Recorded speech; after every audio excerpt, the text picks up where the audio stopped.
नाज़रीन, programme behind the news में मां आहियां मां जो मेज़बान शकील सुमरो। उत्तर सिंध जा कुछ ज़िला जिनमें कश्मीर, कंदकोट, घोटकी, शिकारपुर ऐं लाड़काणे जा कुछ इलाक़ा शामिल आहिनि। उनमें अॼु न पर केतिरनि सालनि खां वठी अमन अमान जी जेका सूरत हाल आहे उहा न त पुलिस कंट्रोल करे सघी आहे उनखे, न ई जेका रेंजर्स जी डिप्लॉयमेंट आहे सिंध में, न ई उहा रेंजर्स उनखे कंट्रोल करे सघी आहे ऐं न वरी सिंध सरकार या वफ़ाक़ी सरकार जेका आहे उनजी का संजीदगी नज़र अचे थी पई। ताज़ो जेको घोटकी में सान्यो थियो, हिकु दफ़ो ॿीहर कबीलाई तकरार झेड़ो जेको आहे उन्हनि जूं 3 जानियूं खाज बणियूं, जंहिंमें हिकु मासूम नींगरी जेका बुशरा सावंत उहा बि शामिल आहे। डॉक्टर अजमल सावंत जे कातिल जेके आहिनि उहे केतिरा ई सॼी सिंध जे अंदरि मुज़ाहिरा थिया आहिनि, पर उन मुज़ाहिरनि एहतजाज बावजूद डॉक्टर अजमल सावंत जा कातिल अॼु ॾींहुं ताईं गिरफ़्तार न थी सघिया आहिनि। कश्मीर कंदकोट जे इलाक़े में हिकु SHO समेत पुलिस अहलकार जेके आहिनि उहे अगवा थिया आहिनि ऐं उहे अञा ताईं धाड़ेलनि जे चंबे में आहिनि ऐं पुलिस अहलकार जिते अगवा थी वञनि उते आम शहरी जी कहिड़ी हालत हूंदी ऐं इन्हनि ज़िलनि जे अंदरि जेको अगवा बिराए भुंग जा वाक़िया आहिनि उनमें तेज़ी आई आहे। न रुगो अगवा बिराए भुंग पर बदमनी हर क़िस्म जे ॾोहनि मंशात इन्हनि 3-4 ज़िलनि जे अंदरि जेका आहे उहा उन्हनि आम शहरनि जो जीअण जंजाल करे छॾियो आहे ऐं इन्हनि ज़िलनि मां केतिरा माण्हू जेके आहिनि उहे लल पलाण में करे चुका आहिनि ऐं केतिरा माण्हू त मुल्क बि छॾे चुका आहिनि। अॼोके प्रोग्राम में पाण उत्तर सिंध जे 3-4 ज़िलनि जे अंदरि जेका बदमनी जी बाह आहे, अगवा बिराए भुंग, कबीलाई झेड़ा, उन्हनि ते पाण ॻाल्हाईंदासूं। प्रोग्राम में असांखे जॉइन कयो आहे प्रोफेसर इनाम भट्टी साहब, सीनियर तज़िये निगार आहिनि। स्काइप ते असांखे जॉइन कयो आहे सीनियर सहाफ़ी, सीनियर तज़िये निगार इज़हार सुमरो साहब। शुरू कयूं था इज़हार सुमरो साहब खां। इज़हार, पाण हिननि प्रोग्रामनि में उत्तर सिंध जा ही जेके 3-4 ज़िला आहिनि उन ते बदमनी, अगवा बिराए भुंग या ॿिया जेके ख़तरनाक ॾोहनि जूं वारदातूं थियनि थियूं उन ते पाण जेको आहे ॻाल्हाईंदा रहिया आहियूं। हिन भेरे जेको आहे कश्मीर कंदकोट ख़ासि तौर ते पहिरें हिन में पुलिस अहलकार शहीद बि थी चुका आहिनि, पर हाणे SHO समेत अहलकार अगवा थिया आहिनि ऐं उन सां गॾोगॾु उनजो जेको भरपासे वारो ज़िलो आहे, सरहदी ज़िलो घोटकी, उते हिकु दफ़ो ॿीहर कबीलाई तकरार जेको आहे उनमें 3 जानियूं जेके आहिनि उन कबीलाई तकरार जो खाज बणियूं आहिनि, जंहिंमें हिकु उबम मासूम वारडी भी शामिल आहे। अवां कीअं ॾिसो था हिन बदमनी, उनजे पुठियां केरु आहे, केरु सरपरस्ती करे रहियो आहे? जदीद हथियार जेके आहिनि उहे कच्चे जे अंदरि, ॿेलनि जे अंदरि धाड़ेलनि वटि कीअं पहुचनि था पिया? पुलिस आख़िर हेतिरी सारी अरबे रुपयनि जी बजट ख़र्च करण जे बावजूद इन्हनि धाड़ेलनि ते जंहिंजो अंग वधि में वधि 100-150 ताईं हूंदो उन ते ज़ाब्तो न आणे सघिया आहिनि। हिन सॼी ॾोहनि जे पुठियां अवां खे कंहिंजो हथु नज़र अचे थो? ॾिसो, हिन जो हिकिड़ो त समाजी पासो आहे, इन पासे हिकिड़ो क़बाइली माइंडसेट आहे। माण्हू क़बाइली पस मंज़र सां ॻोठ आबाद कनि था, रहनि था, या बिरादरी सिस्टम आहे ऐं उनखे न रुगो हिकिड़ी प्रोटेक्शन सम्झो थो वञे, पर साॻे वक़्त ते कमज़ोर बिरादरी या कमज़ोर कबीले ते ताक़तवर बिरादरी या ताक़तवर कबीलो मुख़्तलिफ़ वक़्तनि ते हमलियावर बि थींदो थो रहे, उन्हनि खे दॿाईंदो बि रहे थो। हिकिड़ो फैक्टर इहो आहे। ॿियो फैक्टर हिन जो आहे त तव्हां ॾिसो, जॾहिं बि फसल लहण वारा हूंदा आहिनि, ज़राअत जो, छाकाणि त घणे भाङे हुते ज़राअत थिए थी, त जीअं ई ज़मीनुनि ते फसल तयारु थियण वारा हूंदा आहिनि त इन क़िस्म जा तकरार तेज़ थी वेंदा आहिनि ऐं पोइ जेको ॾाढो सो गाबो, पोइ जेको ताक़तवर हूंदो आहे उहो कमज़ोर माण्हुनि खे हमला करे भॼाए पोइ उन्हनि जे फसलनि खे बि भेलींदा आहिनि, उन्हनि खे नुक़सान बि पहुचाईंदा आहिनि ऐं नतीजे में हिन ॿिनि फैक्टर्स जे करे उतां जी ज़िंदगी वॾे अरसे खां बल्कि अंग्रेज़नि जे दौर खां ई इन क़िस्म जे माहौल में रही आहे। हिकिड़ो त इहो पहलू आहे, इहो हिकिड़ो तारीख़ी पस मंज़र आहे हिन ख़िते जो, हिन इलाइक़े जो।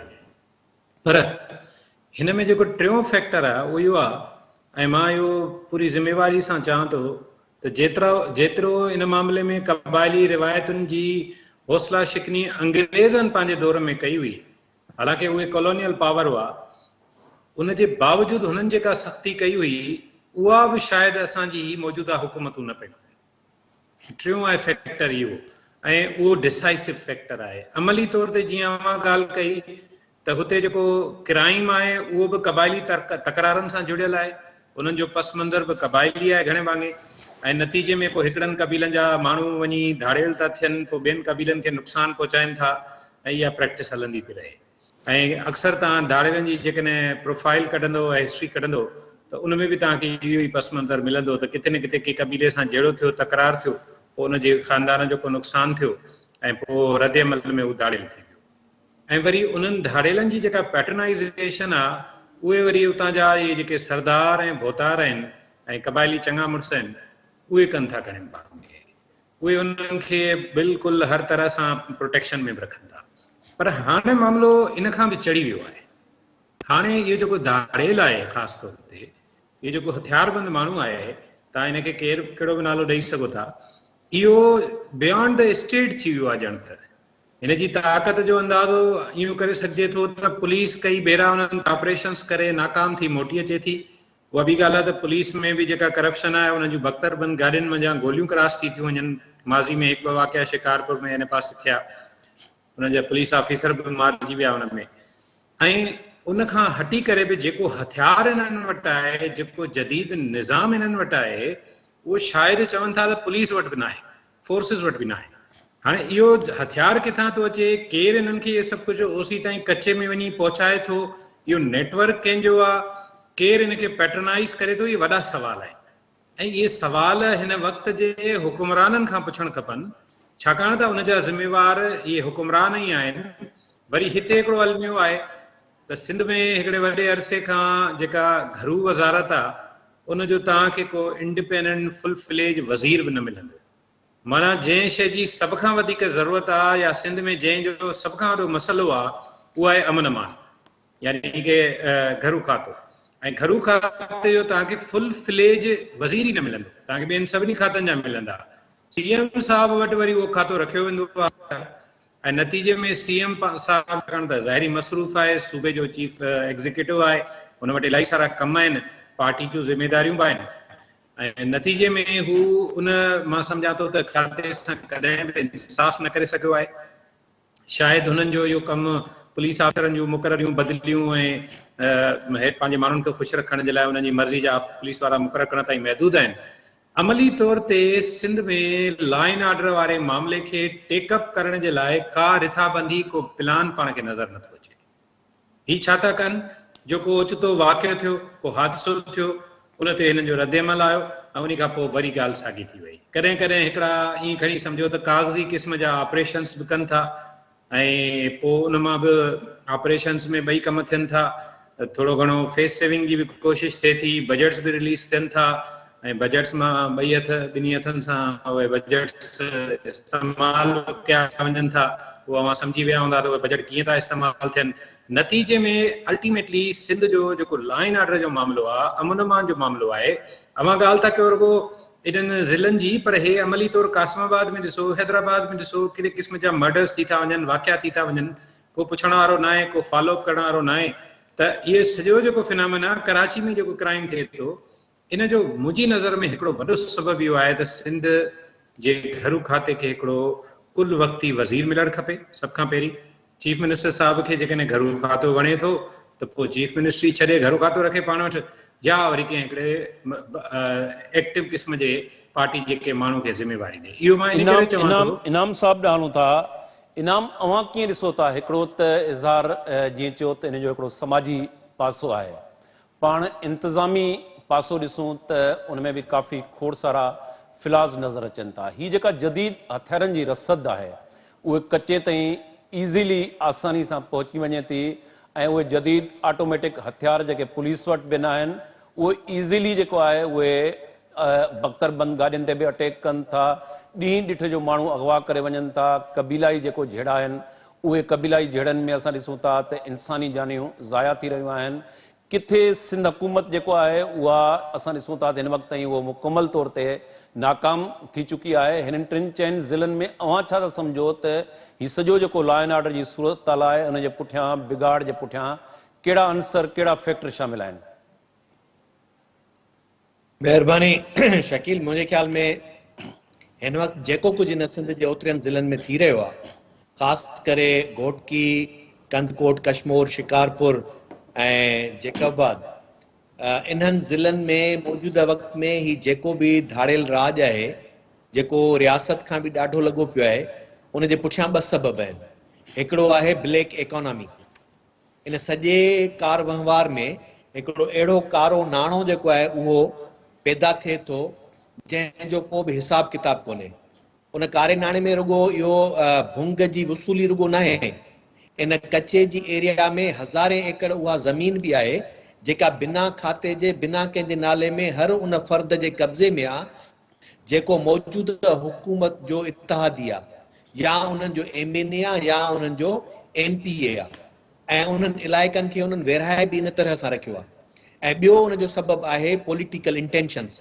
इन समूरनि सभिनी ज़िलनि में, इन्हनि सभिनी जिन इलाइक़नि जी तव्हां ॻाल्हि कयो था, उते अंदरि 20 खां 30 या 40 ताईं हिकिड़ियूं अहिड़ियूं पोलिंग स्टेशन्स हूंदियूं आहिनि जिते कॾहिं बि न त कॾहिं का पोलिंग थी सघे थी, न ई रियल में उहो को वोट कास्ट थी सघे थो।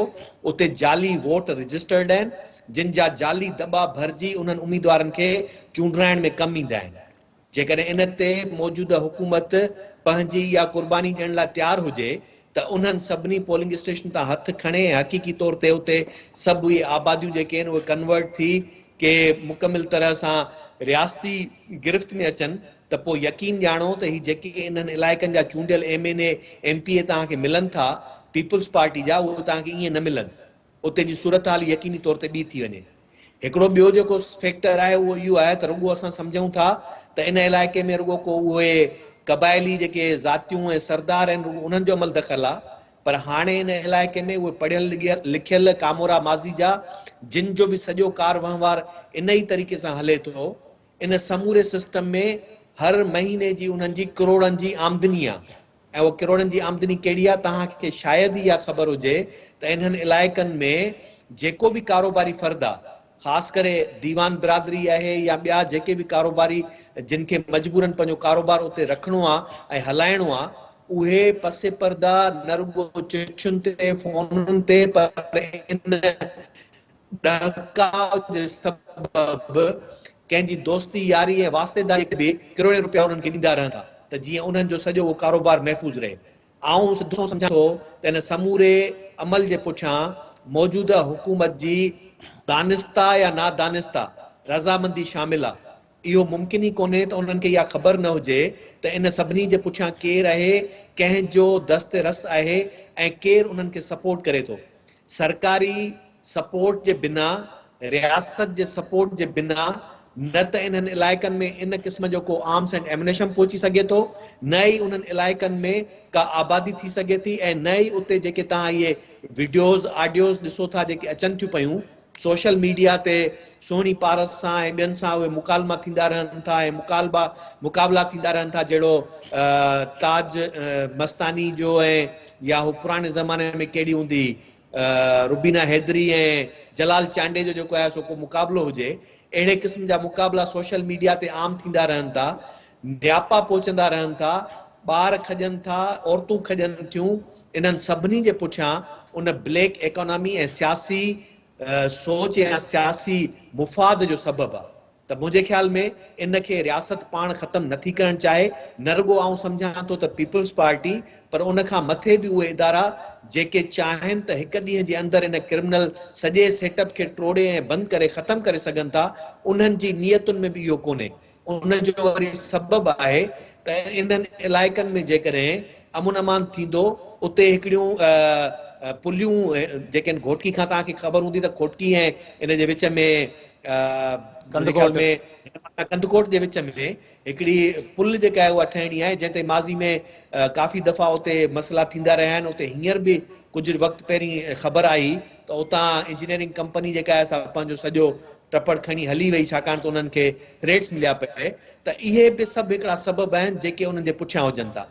ऐं ॿियो शकील, अॼु जे दौर में जिते तव्हां इंटेल गॾु करण जे लाइ इंटेलिजेंस सर्विसिस जेके बि आहिनि उन्हनि खे हिकिड़ी मुख़बरी जेका आहे असां नॉन टेक्निकल फिज़िकल बुनियादनि ते फ़र्दनि जी हैसियत सां मिलंदी आहे उहा, ऐं ॿियो अॼु जे दौर में जेको हेॾी सारी टेक्निकल जेका आहे असां इंटेल थिए थी, उहा एॾी स्ट्रांग थी वई आहे, जियो फेंसिंग आहे, तव्हांजा सभई जेके नेटवर्क्स आहिनि उनखे कीअं मुतहरिक करे सघिजे थो उन्हनि ते पहुचिजे, पर उहा उनजी नियत कोन्हे। हथियार पहवार उते पहुची था वञनि, पर उते उन्हनि जी जेका पुलिस जी रसद पहुचणु खपे उहा जॾहिं पहुचे थी त पुलिस वारा या मारिजी था वञनि या अगवा था थी वञनि, या वरी जेको आहे सो उन्हनि जूं बख़्तरबंद गाॾियूं ई उन्हनि मां गोलियूं क्रॉस थियूं थी वञनि, या बख़्तरबंद गाॾियुनि ते उहे धाड़ियल कब्ज़ो करे उन्हनि ते पंहिंजा वीडियोस ठाहे करे पूरी दुनिया खे ॾेखारनि था त हीउ ॾिसो असांजे कब्ज़े में आहिनि। त हाणे इन समूरे जे पुठियां इहो मुमकिन आहे त रियासत खां इहे सभु ॾाढा हुजनि। जेकॾहिं वाकई रियासत खां इहे चंद धाड़ियल ॾाढा आहिनि, पोइ त मुंहिंजे ख़्याल में इहो इलाइक़ो उन्हनि खे ॾियणु खपे। MNA MPA बि उन्हनि जी मर्ज़ी सां चूंडिजणु खपनि, उते ई उन्हनि जी मर्ज़ी सां कारोबार थियणु खपनि, ऐं रियासत उन्हनि जी आॾो गोॾा टेके ऐं उन्हनि खे इलाज मिथूं कंदी रहे।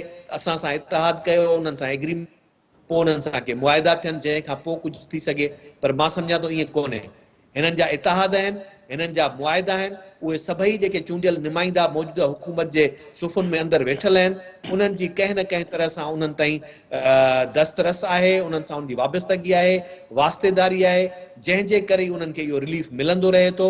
ऐं जॾहिं थोरी घणी का मीडिया में ॻाल्हि अचे थी कंहिं माण्हूअ जी उन बेपहुच जी या कंहिंजी अहिड़े जी जंहिं लिक छुप में पैसनि ॾियण जे क़ाबिल कोन्हे, तॾहिं असांखे यादि थो अचे। न त हक़ीक़ी सूरत हाल उते जी इहा अथव त तव्हां रोज़ जे बुनियादनि ते उते हिकिड़ा माण्हू आहिनि जेके मंथलियूं ॾियनि था, पंहिंजे कारोबार मां हिसो ॾियनि था, पंहिंजी इज़त बचाइण जे लाइ बि पैसा ॾियनि था, पंहिंजे कारोबार बचाइण जे लाइ पैसा ॾियनि था। जी शकील।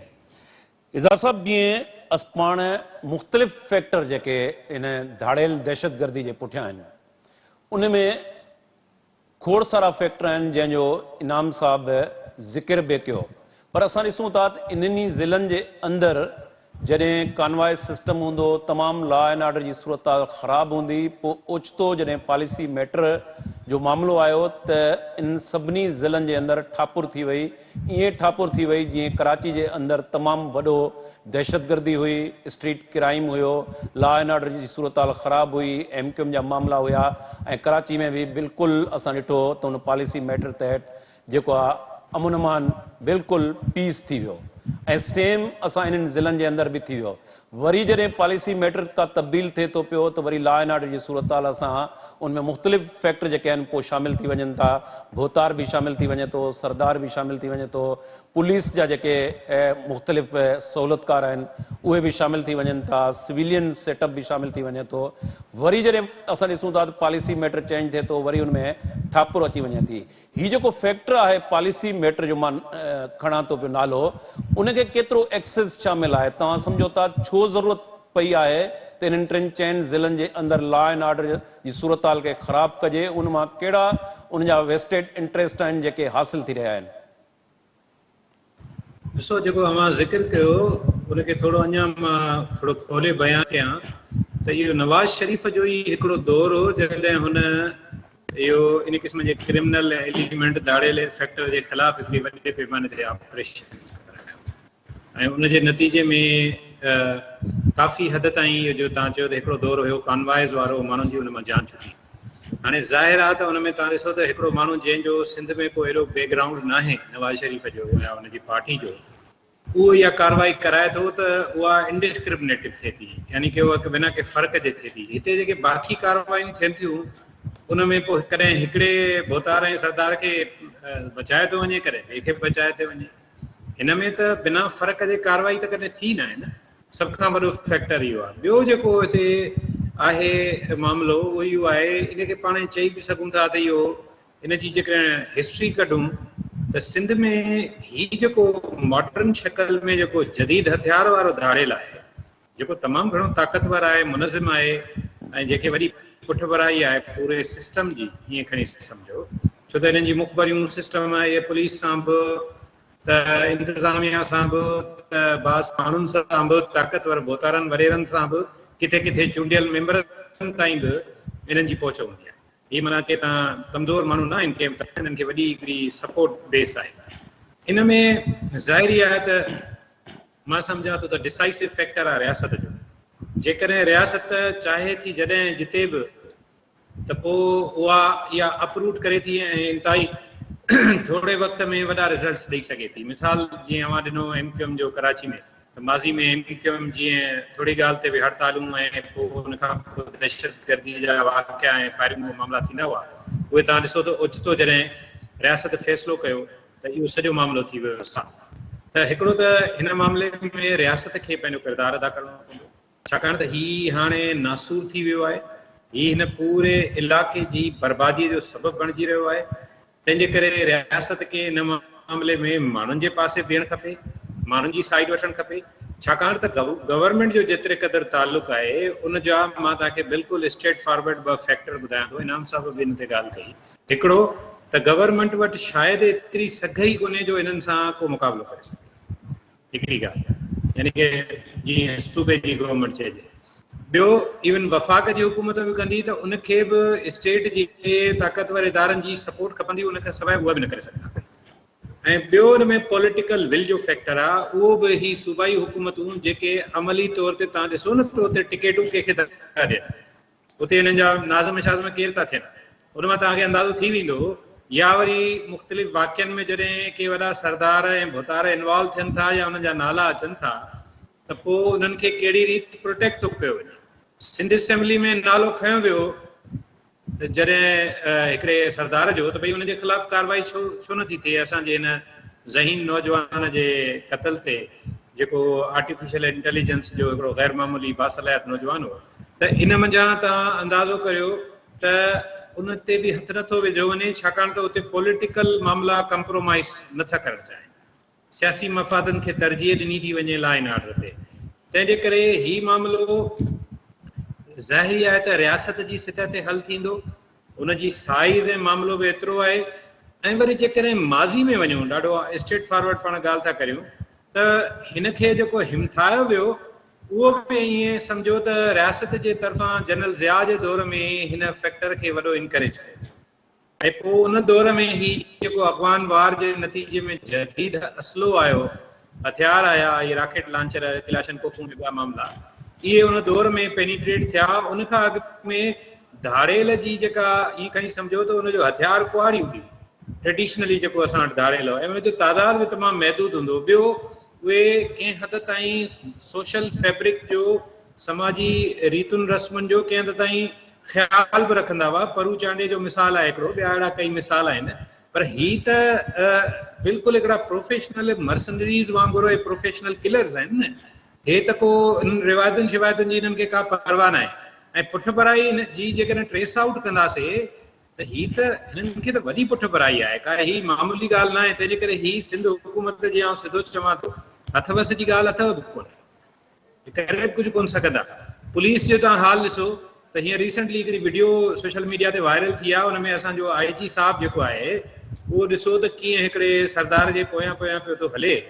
सूबे जो जेकॾहिं पुलिस जो इंतिज़ामी सरबराह हेड जेको आहे उनजी बॉडी लैंग्वेज इहा आहे त पोइ हिकिड़ो SSP जेको अञा नओं CSS पास करे ऐं पोस्टेड थियो आहे कंहिं ज़िले में, उनजी छा पोज़ीशन हूंदी। नेचुरली पोइ नतीजे में तव्हां ॿुधो त कीअं SSPs खे धमकियूं थी ॾिनियूं वञनि था, अचो मूंखे पकिड़े ॾेखारियो ऐं इन क़िस्म जूं ॻाल्हियूं। इहो सॼो कुझु इन करे थिए थो जो उन्हनि धुरियुनि खे बि ख़बर आहे त पुलिस जी पॉलिटिकल अपॉइंटमेंट्स थियनि थियूं, पुलिस जी पंहिंजी पोज़ीशन छा आहे, या पुलिस एज़ अ फोर्स आया केपेबल आहे या न।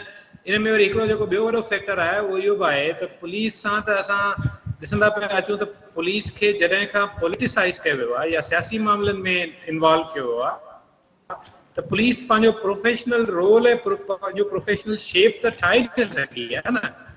मिसाल पुलिस जो कमु आहे त के वज़ीर कबीर जी गाॾीअ जे पोयां हुननि जूं ॿ गाॾियूं जोड़नि या हुननि जे घरनि ते गार्ड थियो वेठा हुजनि, त पुलिस जो इहो कमु त न आहे न।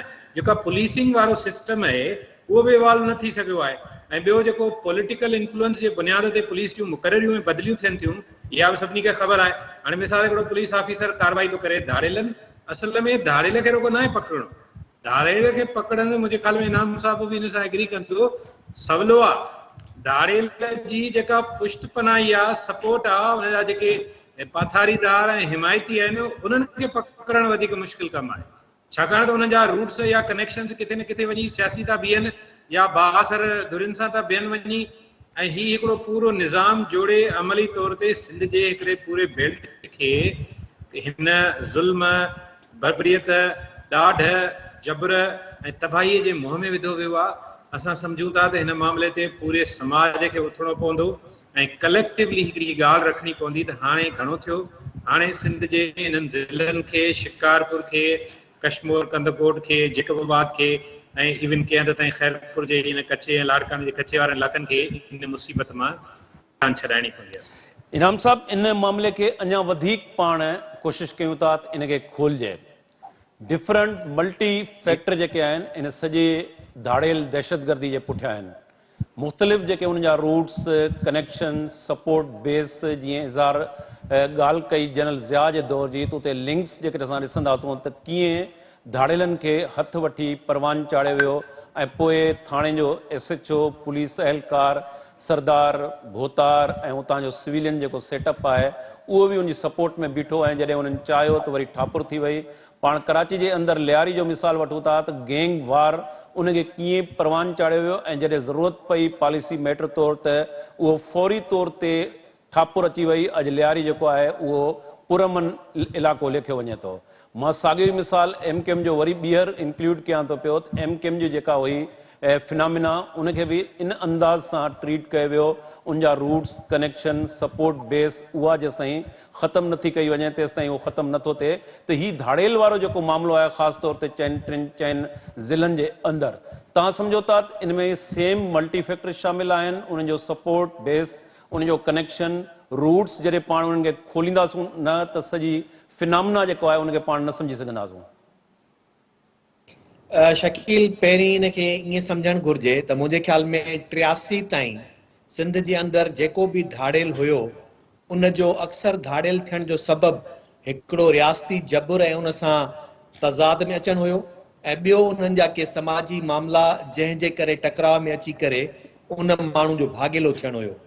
ईअं इन खां पहिरीं बि जेकॾहिं माज़ी में वञिबो त माज़ी सिंध जी हिस्ट्री में जिन खे बि रियासती लेखक धाड़ेल करार ॾींदा रहिया उहे हक़ीक़ी तौर ते उन वक़्त जे हुकुमराननि जे ॾाढ ऐं जबर जे ख़िलाफ़ विढ़ंदड़ किरदार हुया। हाणे 83 खां पोइ अचूं था त 83 जी MRD मूवमेंट जे दौरान मूंखे ईअं थो लॻे त रियासत इहो ॾिसी वरितो त जेका रिएक्शन रद्द अमल में माण्हू उन्हनि जे ख़िलाफ़ थी करे इन क़िस्म जूं कार्रवायूं करे थो, इन खां बहितर आहे त उन सां हिकिड़ी अलाइनमेंट कजे, उन्हनि सां पाण खे जोड़िजे ऐं उन खां पोइ सखर वारो जेल टुटो, उतां धाड़ेल जेके भॼी निकिता ऐं उन खां पोइ सिंध में जेको धाड़ेल कल्चर शुरू थियो उन खां वठी करे अॼु ॾींहं ताईं जेको बि सिंध जे अंदरि धाड़ेल पैदा थिए थो या कल्चर मौजूदु आहे उन जे पुठियां रियासती पुश्त पनाही ऐं सियासी पॉलिटिकल जेका पुश्त पनाही आहे उहा मौजूदु आहे। उन्हनि उन वक़्त में इहो ॾिसी वरितो त इन माण्हू जे ज़रिए असां पंहिंजा कहिड़ा कम ऐं कहिड़ा मक़सद हासिल करे सघूं था जंहिंमें नालो बि रियासत जो ख़राब न थिए ऐं नतीजे में कार्रवाई अहिड़ी थिए जंहिंसां जबर ॾाढ जो सॼे उन क़ौम ते ॾिठो त उन खां पोइ छा थींदो रहियो। इहा साॻी रविश जेका आहे शहरनि जे अंदरि बि थी। MKM जे अंदरि बि इन क्रिमिनल फैक्टर खे जेको आंदो वियो उन जे पुठियां बि इहो ई हथु हुयो त कीअं उन शहरी सियासत खे बजाए पॉज़िटिव पासे ॾे वञण जे उन नेगेटिविटी में धिकेले छॾिजे। साॻे तरीक़े सां सिंध जे अंदरि हिन वक़्तु बि जेको कुझु इहो थिए थो हाणे उहे इलाइक़ा उन्हनि खे हिकिड़ो राज बणाए करे, छाकाणि त मौजूदा अॼु जे जदीद दौर में कंहिं बि इलाइक़े खे का बि पॉलिटिकल पार्टी उनजी जागीर नथी करे ॾेई सघे, छाकाणि त पाकिस्तान जे आईन कानून में किथे उहो जागीरदारी जो सिस्टम आहे कोन। तंहिंजे करे इन तरीक़े सां हिकिड़नि माण्हुनि खे पाण में वेड़ाए उन्हनि खे भागेलो बणाए वरी उन्हनि खे हिकिड़ा इलाइक़ा ॾेई जिन खे सरकारी सपोर्ट रहे थी। इन्हनि माण्हुनि मां जॾहिं केरु ज़ख़्मी थिए थो उनजो इलाज किथे थो थिए ऐं केरु थो कराए। इन्हनि माण्हुनि खे जॾहिं उते हथियारनि जी रसद पुॼे थी उहा रसद कंहिंजनि गाॾियुनि में पहुचे थी ऐं केरु पहुचाए थो। इन्हनि इलाइक़नि में पैदा थींदड़ पैदावार कणिक, काटन या कमंद या ॿिया जेके बि फसल थियनि था, चणा, मटर या ॿियूं शयूं जेके बि आहिनि उहे उतां कीअं खजी ॿाहिरि वञनि थियूं मार्केट में, उनखे केरु खपाए थो, उन जे बदिले में जेको पैसो मिले थो उन पैसे मां उहो आर्म्स एंड एम्यूनेशन कीअं ख़रीद थिए थो। रैनसम जेको भुंग वसूल थिए थो उहो कंहिंजे हथां वसूल थिए थो, उन में सरकारी मशीनरी जा माण्हू कहिड़ा मुलविस आहिनि ऐं इन पॉलिटिकल पार्टी सां वाॻियल जेके MNAs MPAs आहिनि या सो कॉल्ड जेके सरदार नवाब आहिनि उहे कीअं उन्हनि सां लाॻापियल आहिनि, इहे सभु शयूं इहे कीअं थियूं थियनि। ईअं किथे मुमकिन आहे त उन धाड़ेल जो पंहिंजो को सोट मासात चाचो मामो कंहिंखां वञी भुंग वसूल करे ईंदो हुजे या कंहिंखे छॾाए ईंदो हुजे, उहे हर भेरे जेॾी महिल बि कोई छॾाइजी थो अचे त उहो कंहिं वॾेरे भोतार जे ज़रिए या कंहिं पुलिस ऑफिसर जे ज़रिए ई छो थो थिए। उन्हनि जी उन्हनि ताईं उहा रसद या रसाई जेको आहे सो छो थी थिए। इन जो मतिलबु इहो थियो त उन्हनि जो पाण में को न को इंटर कनेक्शन आहे, लिंक आहे, ऐं इन लिंक जो सबबु जेको आहे उहा पॉलिटिकल विल जेका उन्हनि खे सियासी तौर ते फ़ाइदो ॾिए थी, ऐं ब्लैक इकोनॉमी जेको उहो कारो नाणो उन्हनि खे बग़ैर महिनत जे हर महीने किरोड़नि जी सूरत में मिले थो, उहो ई आहे।